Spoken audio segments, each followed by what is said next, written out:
Hi students, welcome to the video lectures of speech and natural language processing. This is Sai Kumar Tayala. Let us try to see what we are going to discuss today.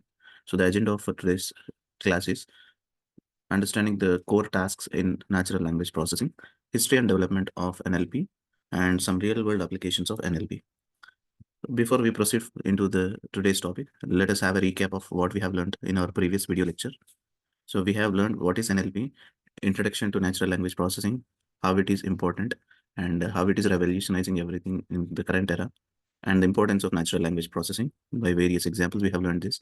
And what are the challenges that we face in natural language processing, such as ambiguity, low resource language, and there are many other challenges which we have learned in our previous video lecture. So that is the recap of our previous session. Let us now try to discuss today's topics. So that is core tasks in natural language processing. So there are a couple of core tasks which we have to understand regarding the natural language processing that allows the machines to process and understand the human language. And these tasks serves as building blocks for NLP. Let us try to understand one by one. The first one is text pre-processing. So under text pre-processing, you can see tokenization, stop word removal, stemming, and normalization are mentioned here. So what is text pre-processing? So we have to ensure that any NLP machine will answer or give reply accurately. So to do this, the database has to be cleaned. That means the text or the language what the NLP is generating should be very accurate. So to do this, we have to standardize the text what we give to our machine. So what is tokenization especially is? So tokenization is splitting off some the text whatever that is there into some individual words or phrases, and we call those individual words as tokens. So let me tell you with an example. Suppose I am a student is a statement or a sentence. So in which the tokens are I am a and student. So individually, these are called as tokens. Such splitting of text into individual words is termed as token. Then we talk about stop word removal. Removing of some common words that do not contribute much meaning to the text are these stop words where we have to remove them. So there are some cases where we have to remove the words like the and is and etc., which doesn't contribute much meaning to the text in some cases. Then we talk about stemming. So stemming is, the word itself reveals the meaning. To stem down, that is to chop off the word endings or to reduce the words to their base or root. For example, if I say a word called running, it will be cut down to its root word, that is run. So such reduction in the words to their base or root form is termed to be as stemming. And then normalization is standardizing the text by converting it to lowercase or expanding the contractions and handling some special characters. The example for this particular normalization can be termed to be can't, so which becomes cannot. Hope this is clear for you, the text pre-processing part. Then we talk about parts of speech tagging. So this will assign the labels to each word in a sentence, so that it will indicate you the grammatical role, such as it's a noun or verb or adjective, because the word in a sentence will have its own parts of speech. The parts of speech will decide its meaning. Okay, because sometimes a verb can be adjective, a noun can be a pronoun or anything. So for example, if we take a sentence, the cat sat on the mat. So in this sentence, we say the can be a determinant and cat is a noun and sat is a verb and so on. So it is important to identify the parts of speech tagging such that the context is easily understood based upon the parts of speech, because the meaning of the words sometimes changes with their placement. Then the next task what we are going to talk is named entity recognition. As the name itself specifies, it identifies names, organizations, and locations. So just to understand this better, I'll take you an example. Apple is releasing a new iPhone in California next month. This is the sentence. Apple is releasing a new iPhone in California next month. So Apple is an organization, iPhone is a product, California is the location, and next month is a date. So now hope you understood this. So identifying and classifying in text into predefined categories such as people or organization or location or the dates what we mentioned right now are is said to be named entity recognition. Then we talk about the next task, that is syntactic parsing, analyzing the sentence structure. So when we talk about the syntactic parsing, this speaks or this determines how the words are related to each other. That is what syntactic parsing is. It will analyze the grammatical structure of a sentence, and then it will determine how the words relate to each other. So syntactic parsing is again further classified to be dependency parsing and constituency parsing. So dependency parsing is to determine how words are related based on dependencies, whereas constituency parsing is breaking down a sentence into subphrases. Okay. Then we move on to word sense disambiguation. So word sense disambiguation is to determine the intended meaning of a word that has multiple meanings. Initially, when we were discussing about the challenges part in our video lecture 1, we had a discussion about some challenges that what we face in NLP. So during that, I told you an example regarding the word called bank.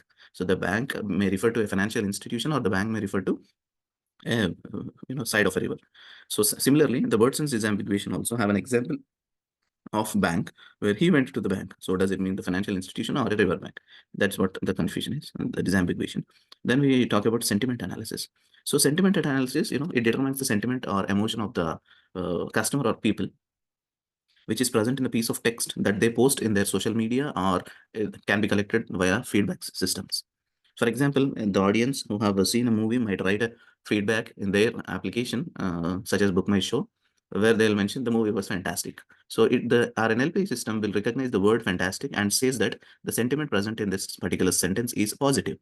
So in such a way, the feedback will or sentiment analysis will try to determine whether the pulse or the feedback of the audience that is generated or posted is positive or negative or neutral.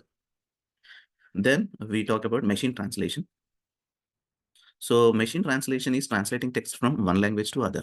So hope you are all familiar with this, since you are using many NLP-based electronic devices in your day-to-day life, where if you speak in a language, it will just convert into other language, whichever you need, in a proper sense. Then Google Translate can be a best example for this. Then we have to talk about text summarization. So text summarization is summarization. The word itself reveals the meaning. So when there is a long piece of text that is present, it converts it into a shorter version. And while converting this, it will also ensure that the crisp of the or it tries to preserve the key information, whatever we have to get. So then when we talk about text summarization, we have to talk about extractive summarization and abstractive summarization. Extractive summarization is selecting and copying the most important sentences from the original text, whereas abstractive summarization is generating the new sentences that summarizes the key points. Then speech recognition. So speech recognition, converting spoken language to text. So this is very familiar with your Siri or Google Assistant. Hope you all know this, converting of your spoken language into written text, where the task might involve recognizing and transcribing audio, often used in our virtual assistants. Then we talk about co-reference resolution, identifying entities referred to by pronouns. So this tries to identify when different words in a text refer to the same entity. For example, if we take a sentence, John went to the store, he bought a drink. So co-reference here is he is referring to John. That is what co-reference is. Hope you got co-reference resolution.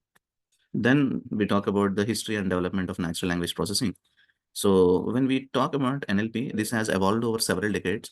Whatever the things that are mentioned here are 1970s to 1980s. It is linguistic based approaches, but there is, the roots of NLP can be traced back to 1950s, where Alan Turing had proposed the famous Turing test to evaluate a machine's ability to exhibit the intelligent on par with human being.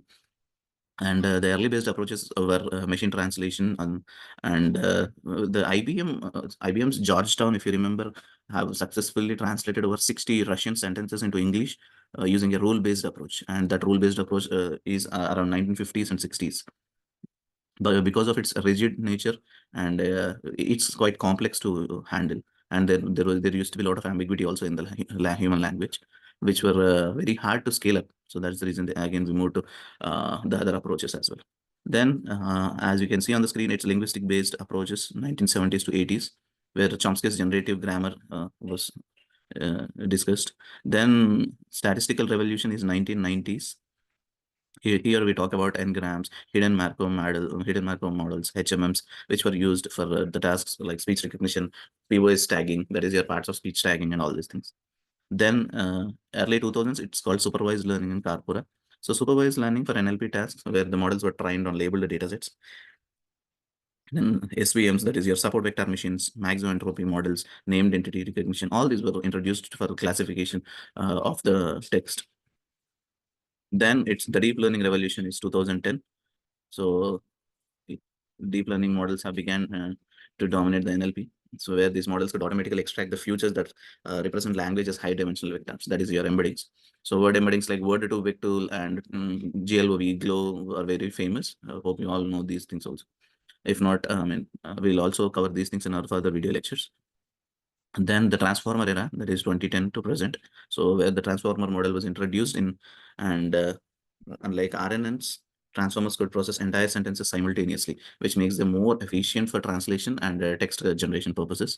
Then BERT, bidirectional encoder representations from transformers. The inception could be dated to 2018, where it revolutionized the NLP by introducing the pre-trained model, which could be fine-tuned for a variety of downstream tasks. Then GPTs, your generative pre-trained transformers, whereas models like GPT-2, 3, which brought the breakthrough in text generation, allowing the machines to generate coherent, contextually relevant text based on the prompt that is given by the user.